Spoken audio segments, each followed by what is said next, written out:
ಎಲ್ರಿಗೂ wiki creation YouTube ಚಾನಲ್ಗೆ ಸ್ವಾಗತ. ಇದು ನಾನು ಕಂಡ ಕಾಶ್ಮೀರ ಫೈಲ್ಸ್. ಇವತ್ತು ನಾನು ಚಿತ್ರಮಂದಿರಕ್ಕೆ ಕಾಶ್ಮೀರ ಫೈಲ್ಸ್ ಸಿನಿಮಾ ನೋಡಲು ಹೋಗಿದ್ದೆ. ಹಿಂದಿ ಚಿತ್ರಗಳನ್ನು ನಾನು ಹೆಚ್ಚಾಗಿ ನೋಡಲು ಬಯಸದವನು, ಯಾಕೆಂದರೆ ಹಿಂದಿ ಭಾಷೆ ನನಗೆ ಹೆಚ್ಚಾಗಿ ಅರ್ಥವಾಗುವುದಿಲ್ಲ. ಆದರೂ ಸಿನಿಮಾದ ದೃಶ್ಯಗಳನ್ನು, ಅದರ ಭಾವನೆಗಳನ್ನು ನೋಡಿ ಸಿನಿಮಾ ಅರ್ಥ ಮಾಡಬಲ್ಲೆ. ಹಾಗಾಗಿ ನನ್ನ ಕುಟುಂಬದೊಂದಿಗೆ ಚಿತ್ರವನ್ನು ವೀಕ್ಷಿಸಿದೆ. ಚಿತ್ರವನ್ನು ನೋಡಿದ ನಂತರ ಕೆಲವೊಂದು ವಿಷಯಗಳನ್ನು ಹೇಳಬೇಕೆನಿಸುತ್ತದೆ. ಇದುವರೆಗೆ ನಮ್ಮ ಚಾನಲ್ ಸಬ್ಸ್ಕ್ರೈಬ್ ಮಾಡದವರು ನಮ್ಮ ಚಾನಲ್ ಅನ್ನು ಸಬ್ಸ್ಕ್ರೈಬ್ ಮಾಡಿ, ಬೆಲ್ ಬಟನ್ ಪ್ರೆಸ್ ಮಾಡಿ. ಮೊದಲಿಗೆ ಸಿನಿಮಾ ನೋಡುವವರು ಇದೊಂದು ಮಾಸ್ ಸಿನಿಮಾ, ಇದೊಂದು ಲವ್ ಸಿನಿಮಾ, ಇದೊಂದು ಎಂಟರ್ಟೈನ್ಮೆಂಟ್ ಸಿನಿಮಾ ಎಂಬ ಯೋಚನೆಗಳನ್ನು ಬಿಟ್ಟು ಬಿಡಬೇಕು. ಯಾಕೆಂದರೆ ಇದು ಆ ಸಾಲಿಗೆ ಸೇರಿದ ಸಿನಿಮಾವಲ್ಲ. ಇದೊಂದು ಭಾವನಾತ್ಮಕ ಸಿನಿಮಾ, ನೈಜ ಘಟನೆಯಾಧಾರಿತ ಸಿನಿಮಾ. ವರ್ಷಗಳ ಹಿಂದೆ ಕಾಶ್ಮೀರದಲ್ಲಿ ಇಂಥದ್ದೊಂದು ಅನಾಹುತ ನಡೆದಿತ್ತೇ ಎಂಬ ಊಹೆಗೂ ನಿಲುಕದ ಸಿನಿಮಾ. ಹೌದು, ನಿಜವಾಗಲೂ ನಡೆದಿತ್ತು.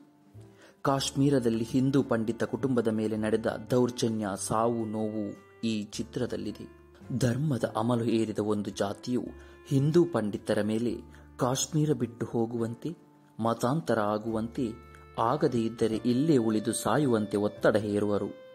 ಇದರಿಂದ ತಪ್ಪಿಸಿ ಕೆಲವರು ಹೆದರಿ ಓಡುವರು, ಕೆಲವರು ಹೋರಾಟ ಮಾಡುವರು. ಆದರೆ ಪ್ರತಿನಿತ್ಯ ಸಾವು ನೋವು, ಇಂತಹ ಹಲವಾರು ವಿಷಯಗಳು ಈ ಚಿತ್ರದಲ್ಲಿವೆ. ಚಿತ್ರದ ಹಲವು ದೃಶ್ಯಗಳು ನಮ್ಮನ್ನು ಮೂಕ ಸ್ತಬ್ಧರನ್ನಾಗಿ ಮಾಡುತ್ತದೆ. ಬಹಳ ನೈಜತೆಯನ್ನು ಹೊಂದಿದೆ. ಈ ಸಿನಿಮಾವನ್ನು ಎಲ್ಲ ಹಿಂದೂಗಳು ಮಾತ್ರವಲ್ಲ, ಮುಸ್ಲಿಮರು ಮಾತ್ರವಲ್ಲ, ಕ್ರಿಶ್ಚಿಯನ್ನರು ಮಾತ್ರವಲ್ಲ, ಮನುಷ್ಯನಾಗಿ ಹುಟ್ಟಿದ ಎಲ್ಲಾ ನರ ಮನುಷ್ಯರು ಕಾಶ್ಮೀರದ ನರರಾಕ್ಷಸರ ಹುಚ್ಚಾಟವನ್ನು ನೋಡಲೇಬೇಕು. ನೋಡಿದ ಮೇಲೆ ಪ್ರತಿಯೊಬ್ಬನಿಗೂ ಹೀಗಾಗಬಾರದಿತ್ತು, ಇನ್ನು ಮುಂದೆ ಇಂಥದ್ದೊಂದು ನಡೆಯಬಾರದೆಂದೆನಿಸುತ್ತದೆ. ನಿಜ, ಸಿನಿಮಾದ ಇಂಟರ್ವಲ್ ಸೀನ್ ಅಂತೂ ಒಮ್ಮೆ ಮನಸ್ಸಲ್ಲಿ ನಡುಕ ಉಂಟು ಮಾಡುತ್ತದೆ. ಸಿನಿಮಾ ಅಲ್ಲಲ್ಲಿ ಸ್ವಲ್ಪ ಲ್ಯಾಗ್, ಬೋರ್ ಎನಿಸಬಹುದು, ಆದರೆ ಸರಿಯಾಗಿ ಅರ್ಥವಾಗುವವರಿಗೆ ಅದು ಬೇಕೆನಿಸುತ್ತದೆ.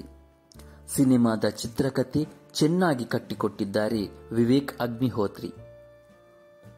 ಸಿನಿಮಾಟೋಗ್ರಫಿ ಅಲ್ಲಲ್ಲಿ ಶೇಕಿ ಅನಿಸುತ್ತದೆ, ಆದರೂ ನೋಡುವವರ ಕಣ್ಣುಗಳು ಆ ದೃಶ್ಯಗಳಿಗೆ ಪೋಣಿಸಿದಂತೆ ಭಾಸವಾಗುತ್ತದೆ. ಕಲರ್ ಗ್ರೇಡಿಂಗ್, ಎಡಿಟಿಂಗ್ ಬಹಳ ಸುಂದರವಾಗಿದೆ. ಮ್ಯೂಸಿಕ್ ಎಷ್ಟು ಬೇಕೋ ಅಷ್ಟೇ ನೀಡಿದ್ದಾರೆ. ಆದರೆ ಬೇಸರದ ಸಂಗತಿ ಎಂದರೆ ಚಿತ್ರಕ್ಕೆ ಸಬ್ಟೈಟಲ್ ನೀಡದೇ ಇರುವುದು. ಕೇವಲ ಕಾಶ್ಮೀರಿ ಭಾಷೆಗೆ ಮಾತ್ರ ಇಂಗ್ಲಿಷ್ ಸಬ್ಟೈಟಲ್ ನೀಡಿ, ಉಳಿದ ಹಿಂದಿ ಭಾಷೆಗೆ ಯಾವುದೇ ಸಬ್ಟೈಟಲ್ ನೀಡಿಲ್ಲ. ನೀಡಿದ್ದರೆ ಸಿನಿಮಾವನ್ನು ಇನ್ನಷ್ಟು ಹೆಚ್ಚು ಜನರಿಗೆ ತಲುಪಿಸಬಹುದಿತ್ತೇನೋ. ಹಾಗೂ ಈ ಸಿನಿಮಾವನ್ನು ಎಲ್ಲಾ ಭಾಷೆಗಳಿಗೆ ಇದನ್ನು ಡಬ್ ಮಾಡುವ ಆಲೋಚನೆ ಮಾಡಬಹುದು. ಇನ್ನು ಸಿನಿಮಾದ ಕಡೆಗೆ ಇರುವ ಕ್ಲೈಮ್ಯಾಕ್ಸ್ ದೃಶ್ಯ ಅಂತೂ ನೀವೇ ನೋಡಿ ಅನುಭವಿಸಿ.